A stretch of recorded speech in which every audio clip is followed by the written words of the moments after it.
I just did. Today it's my distinct pleasure to introduce Weronika Gajowniczek, who I think I pronounced that right for the first time in my life. Weronika has been working with me since she was a freshman. Started on a project involving porphyrins and got some great results for that and made some interesting compounds that didn't do what we wanted them to do. So then she worked on a supramolecular project which had also got some wonderful results on that, including a fascinating, never before seen coordination polymer. But that's not what she's talking about today. She has yet a third project involving 3D printing of molecules largely for my teaching purposes. And I will let Weronika tell you what those are. So in the future, Weronika, after graduation, is going off to University of Illinois Urbana-Champaign to become a veterinarian. So I wanted to mention that. So good luck in your future. Okay. Thank you for that introduction. Thank you all for coming here today. So as Professor Stork just said, I have done a few different things in research, but what I'm focusing on today is 3D printing. Before I begin on the 3D printing, I'm going to talk a little bit about 4 different types of learning. You may already have a favorite type of learning, but in general, we want to cater to all 4 different types of learning in the classroom. So there's visual, auditory, reading and writing, and tactile. So the first type, visual. Visual people like to look at things. They learn not by words, but looking at symbols. So often in our lectures, we have charts and diagrams. The second type is auditory. I am an auditory learner, so I don't really understand something until I hear myself or someone else say it, perhaps even multiple times. Lectures are great for auditory learners because they're mostly talking. Third type is sort of self-explanatory, reading and writing. You write down notes that you see on the slide, then you read over them later. You will learn a lot from reading the textbooks. Fourth is tactile. Tactile is hands-on learning. So tactile learners like to learn by doing and touching. The first 3 types of learning are catered to really well in a chemistry classroom. With lectures, we hear, we see slides, we see the charts, we see the words. But we don't really have much tactile learning in a chemistry classroom. We have labs, but those are sort of limiting. So what can we do to enhance tactile learning in a chemistry classroom? The answer is 3D printing. So 3D printing is going through a boom over the past few years. You can print just about anything. The first thing I think about is little toys and trinkets, which are always really fun. You can print replacement parts for things you have at home. Another thing that is starting to see 3D printing is high fashion runways. You can print out really intricate shoes or dresses. Pretty cool. You can go online and also order 3D printed chocolates. You can have these printed with really intricate designs. Pretty fancy. You can go and buy these really complex sugar sculptures as well. And yes, you can now 3D print a pizza. What a time to be alive. So 3D printing has some more useful, we should say, aspects. You can print really cheap prosthetic limbs or prosthetics for people that can't afford those really fancy ones. So low-cost clinics are actually partnering up with hobbyists that have printers at home, and they're working together to print really affordable prosthetic limbs that are actually useful. Hopefully soon we'll see these kinds of New Age casts. These New Age casts are great because they're really hard and durable, but they're also breathable and waterproof. And finally, you can get at all those itches. And lastly, we see these hearing aid implants. Most of the custom-made hearing aid implants are now being printed using 3D printing. Another thing that I didn't show is still in the works. Scientists are trying to figure out how to print in tissue, so perhaps in the future we can have 3D printed organs. And finally, we have classroom uses of 3D printing. Over here you can see models of hearts. Generally, medical models are really expensive, but with 3D printing you can print out one of these and every part is a different color. You can print it out. The material cost would probably be under $1. So all of the medical students are able to have their own 3D printed heart diagram, and it's a lot better than having those stinky formaldehyde gross hearts in the lab. Over here, this is a 3D printed replica of a dinosaur skull. So museums all around the world can take their artifacts or artwork or fossils and do 3D scan and then convert it into a file that anyone anywhere else in the world can print and then study. And on the bottom over here, we see Dr. Dave's beautiful models. On the left are viruses, and they have really great symmetry. Does anyone want one? How is this? Oh, well, you almost caught the cold. Sorry, I'm not really good at drawing. And on the right are protein domains. So Dr. Dave uses these protein domains in the biochemistry classroom to show how structure helps determine function. Also, we are in an age where 3D printing is going mainstream. You could go out right after this talk to Home Depot, buy yourself a 3D printer, or you can order one online.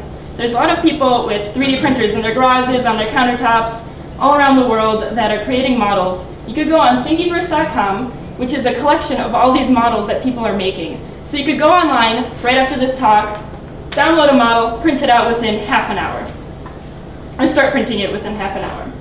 This also brings up some issues with copyright.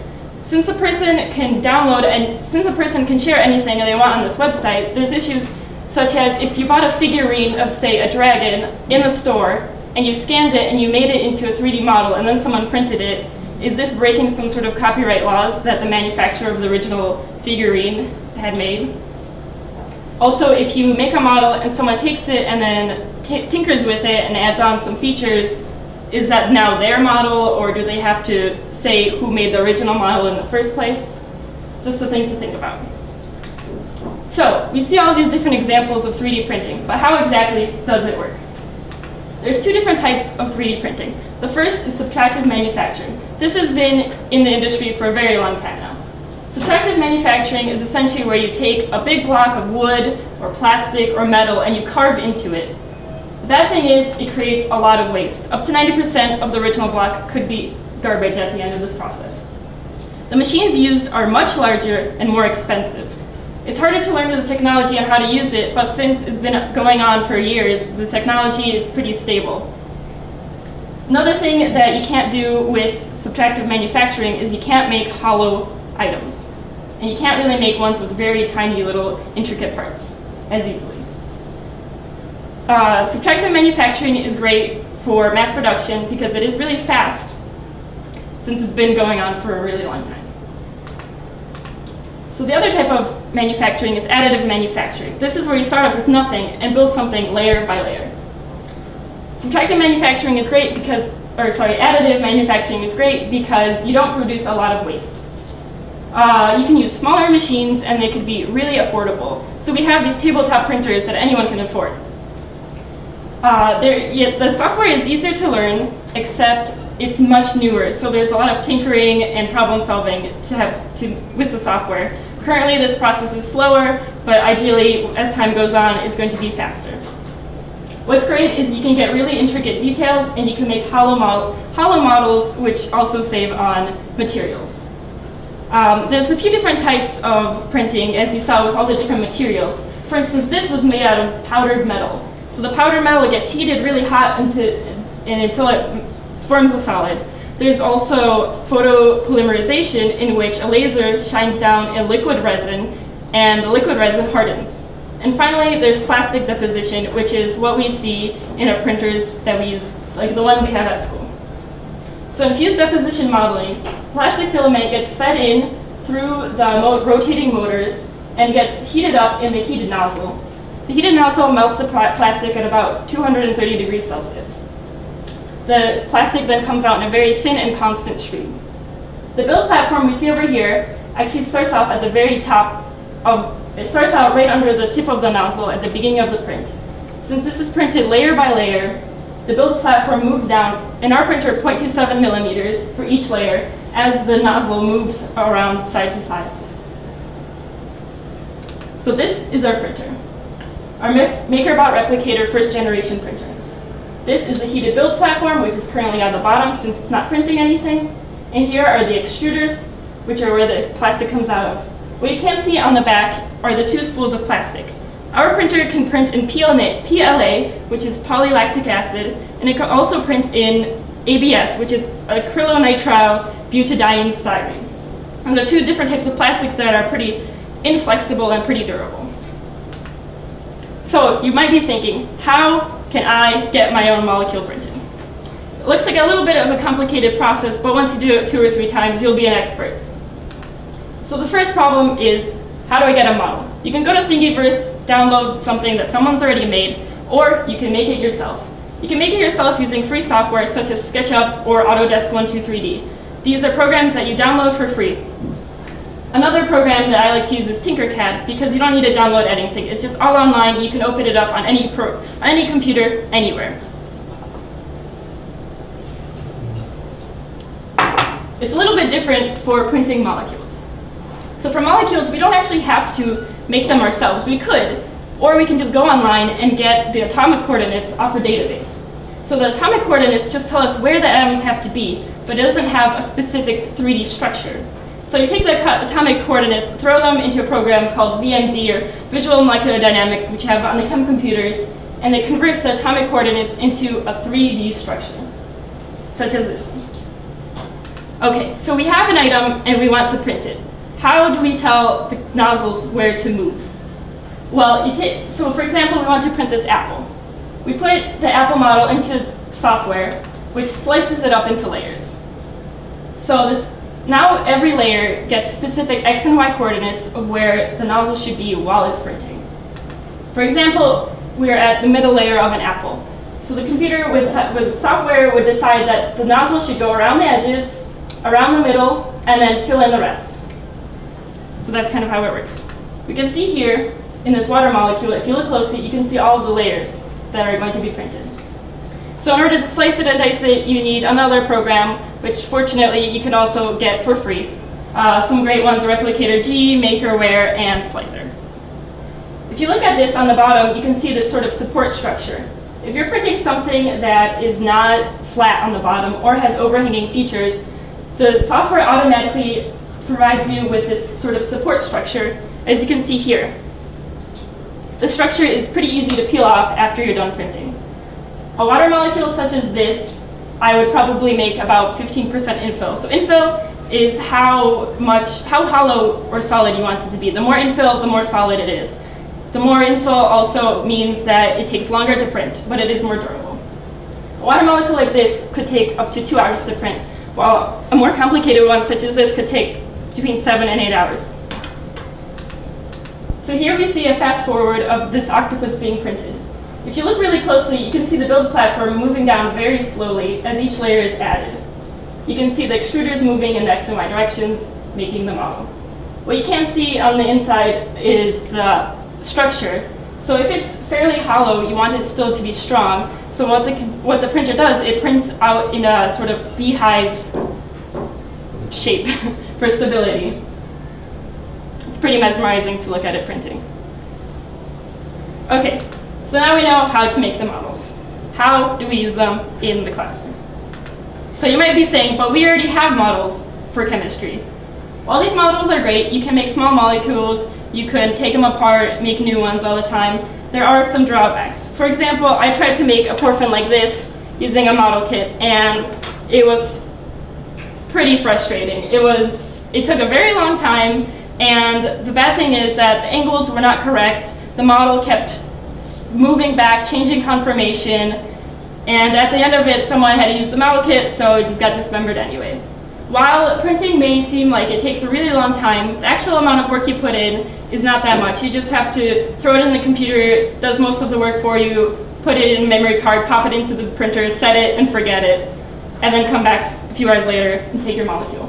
And it's permanent. It won't ever change its conformation. The angles will always be exactly how you specified them.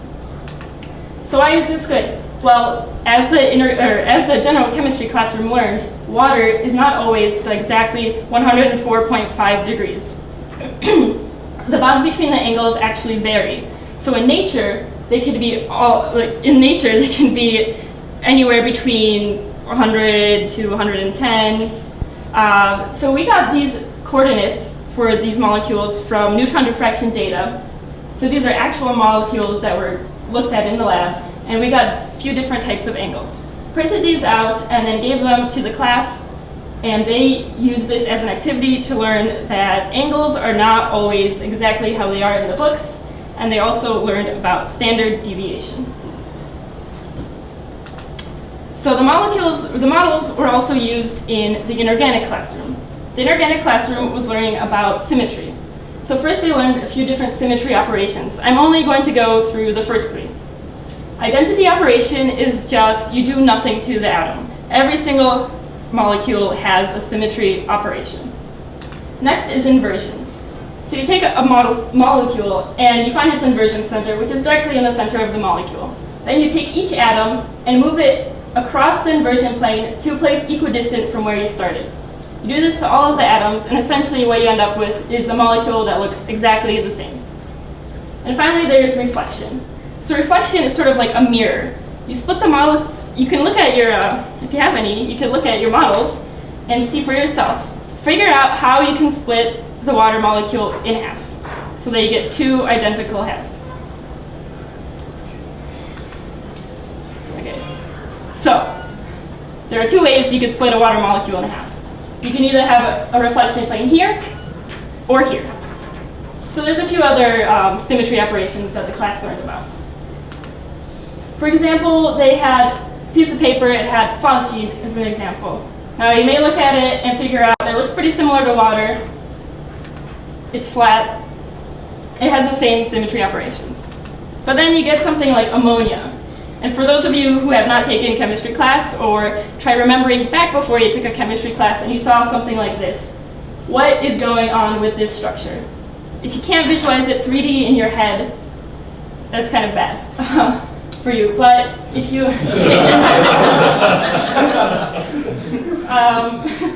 so you learned that the shaded part is sticking out at you, and the striped part is sticking out to the back. But instead of having to figure this out spatially in your head, what if you just had a shortcut? What if you could just hold it in your hand and see? Now you can use these to figure out the symmetry operations quite easily. This is really great because soon you're moving on to way more complex molecules. It'd be really hard to look at this and figure out what it was if you didn't have a model. So the inorganic class was learning all about these symmetry operations in order to figure out symmetry point groups. So a symmetry point group is just a collection of symmetry operations. So each molecule has a specific symmetry point group that it belongs to. As you can see by all of these, it gets really complicated really fast. For example, sulfur hexafluoride is an octahedral. It's really hard to see that it has 8 faces, but it's much easier if you can hold it in your hand. Oh, this was kind of broken. If you can hold it in your hand. So you can see how these molecules are really useful to have in your hand when you're learning symmetry. So Professor Stork gave the class a poll. The poll was rating 1 through 5, 1 being strongly disagree and 5 being strongly agree, regarding 3 questions. So the class generally thought that the models were fun to use. But what's more important is that the class thought that the models improved their symmetry, their learning of symmetry, and that the models made the point group identification much easier. We see this in another poll where all of the students thought that the models were at least a little bit helpful.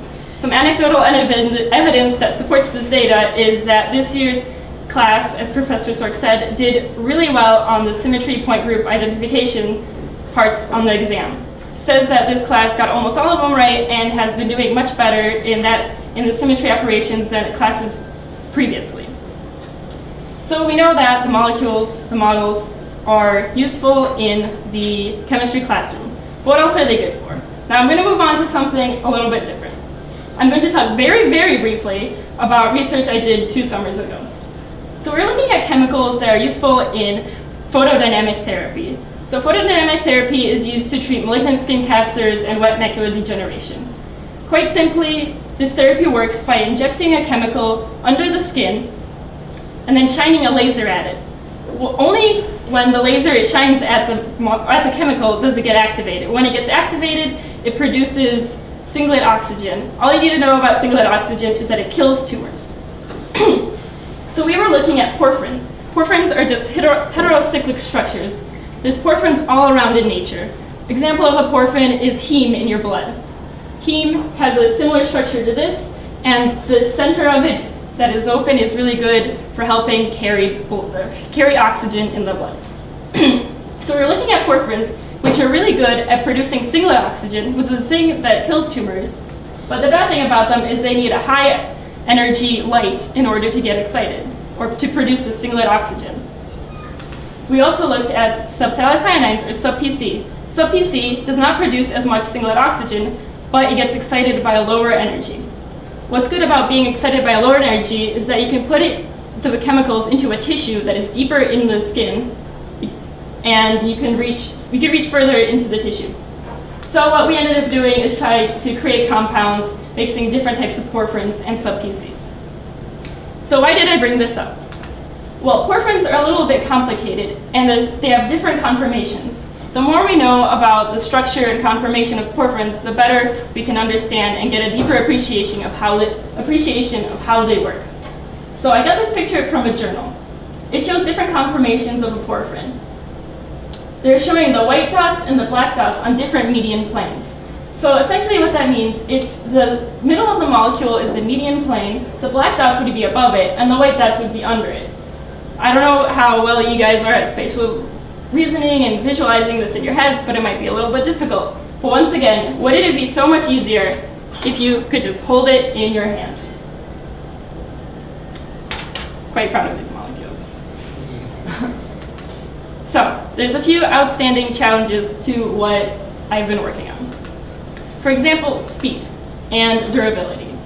We want things to print out faster, but we also want them to be very durable and don't break. So you have to kind of figure out if you want it to print faster, but then maybe look worse, or vice versa. Ideally, what would fix this problem would be getting a better printer. Same with surface finish. Our molecules are pretty smooth, but some of the little pieces might need some extra sanding down. But it'd be nicer if we can get smoother objects, especially the parts where they were on the bottom and you peeled off the scaffold. It doesn't look nice and smooth. Finally, dual extrusion. So this is something that I've been struggling with for the past 3 years. As I mentioned, the extruder is the thing that the plastic comes out of. Our printer came with 2 extruders, but when we came with 2 extruders, the software still wasn't ready for the dual extrusion. So finally, the software caught up, but it's still really difficult to get it to work. So ideally, what we would want is the dual extrusion so that we can print a molecule in one color, and then we can print the scaffold material in a different plastic that is water soluble. So you could just throw this whole thing, instead of picking it off, you could throw the whole thing into a beaker of warm water, just watch the scaffold dissolve away and have a beautiful molecule left. And finally, is it too fun? As you can see by some of the other trinkets on here, plus many more that I didn't bring, 3D printing is really fun, and you often get distracted and start printing other things, which is totally fine, but it does waste a little time. Oh, sorry, I sped through this.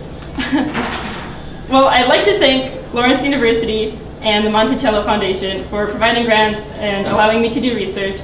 I'd like to thank Dave Hall for letting me use the printer and getting the printer in the first place. And I'd like to thank Professor Stork for letting me use some of my research time to play with the printer. And finally, Sarah Johnson, who was here 3 summers ago, and she's actually the one that figured out the process of printing out molecules. Any questions?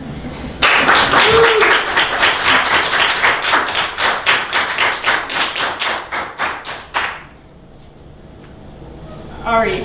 2 questions. First of all, what's the largest object that the printer is capable of printing? Okay, so the build space is slightly less than 6 by 6 by 8 inches, I think. So like this, if you want a visual.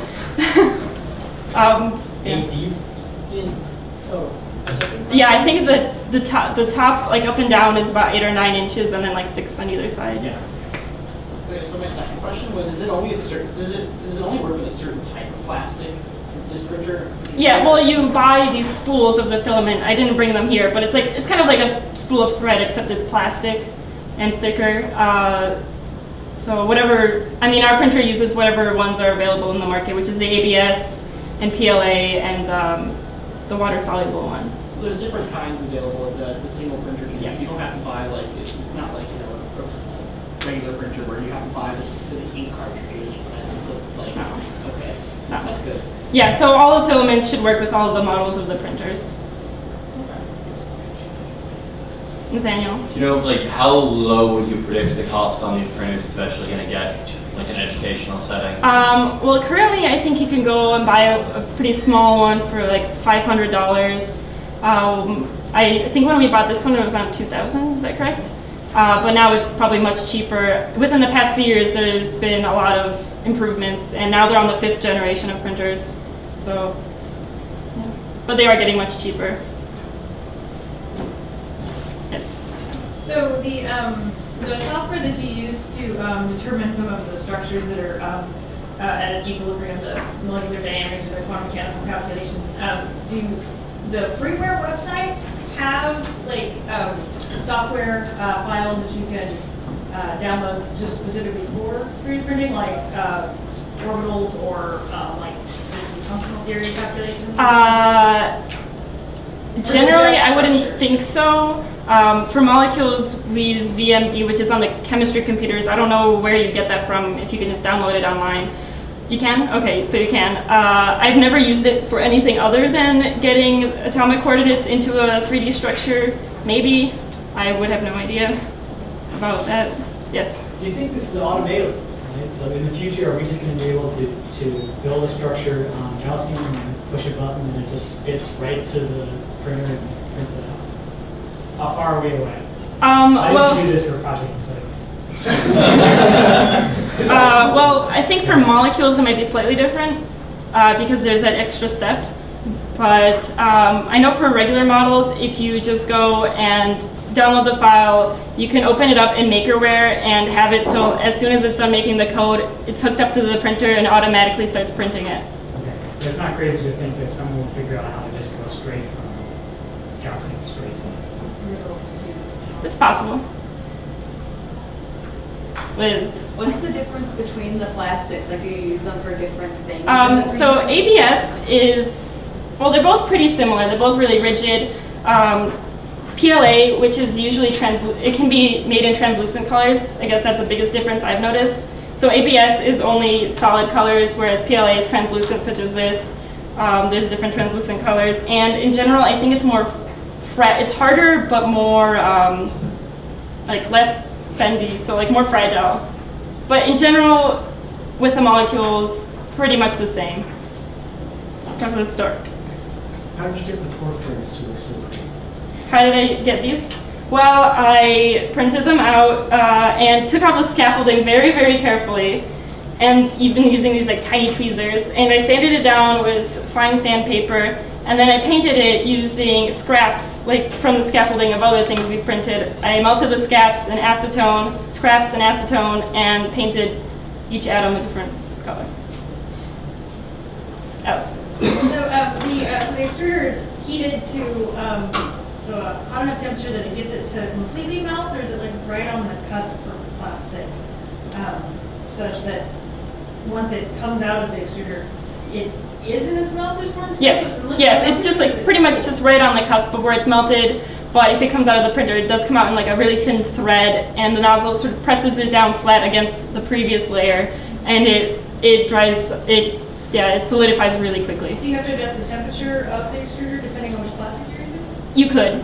So PLA and ABS are pretty much identical, but you could fine-tune it a little bit. Catherine. So you mentioned that you painted that molecule. Could you use dual extrusion to make a multicolored molecule? Also, is 2 the max that you have? For now, our printer only has 2 nozzles. I don't think they're making printers with more than that. So if you wanted to print something in 2 colors, you could only get 2 colors, which doesn't really work if you have 3 different types of atoms. You want to make them all different colors. Grant. Do you think that 3D printing will ever supersede or surpass the abilities of subtractive manufacturing, or are the applications just so different that they wouldn't necessarily be phased out? I feel like the older version, the subtractive, is really popular and in use, and people have already figured out how to mass produce things. but 3D printing with the additive 3D printing is really improving over the past few years. So I think there is a possibility of, making it much faster and comparable, especially since it is so material saving. Yeah. So in kind of the same vein, do you have any comments about some of this new technology? Because technically 3D printing is a lot of 2D printing all in one, right? That's what the whole slicer does, is it's still a 2D printing, we're just building this 3D structure. But there have been some recent studies that have presented an actual, dip it in this liquid and you put charge through it and it is 3D printed.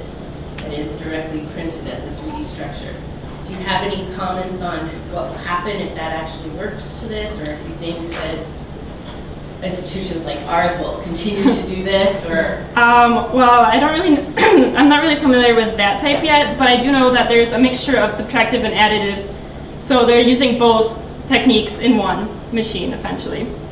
I'm not really familiar with that one about dipping it into something and putting an electric charge through it, but. I think the difference is that you would no longer have to slice it. Okay. That you actually print a 3D structure. I know they have printing, well, it's not really printing, it's making molds and then putting the stuff into molds, but I don't know. Sorry, I mean, it depends. If people keep working on it, then sure. Okay, all the way in the back. Yeah, you said you had a problem with dual extrusion for the 3D printer. And this problem is due to the software. Yes. Didn't you get a software or a recommendation for which software to use for the 3D printer? And is there any have you found a solution for dual extrusion for the future? Well, so dual extrusion has been worked on in the software a lot since I first started, and now I think the software is up to date. Except our printer. Well, the main problem right now currently is that one of the extruders is clogged and might have to be replaced. Yeah, so. But I know that people, if you go online, people have been printing successfully in 2 colors, and the software has really caught up with that. There might still be a little bit of tinkering you have to do, but yes. As for which software is best, we're currently using Replica G on the computer in the lab. However, I think this is already old. There's other programs you could use. I think Makerware, which is the most official MakerBot software, is pretty up to date now. You can get version 10 or something like that now. It's really good. One more question. Sorry. So these are awesome for symmetry operations. I completely agree. But as a vibrational spectroscopist, I like that idea. to demonstrate the different vibrational modes, is there a material that I could use? Well, they do have these flexible filaments, sort of like if you have a phone case that's kind of rubbery, and they actually should work with our printer. We've never tried it, but I guess you could print it out. It's kind of rubbery. You could pull it a little bit, but that's as best as you can do. This doesn't show the vibrational modes. Yeah, they can enhance. That's true. Or you could build specific molds and you can make them some set. We should patent. Oh, so like slidable bonds. I just thought. Any more questions? Can we keep the models that you make? That Professor Storks, and he says no.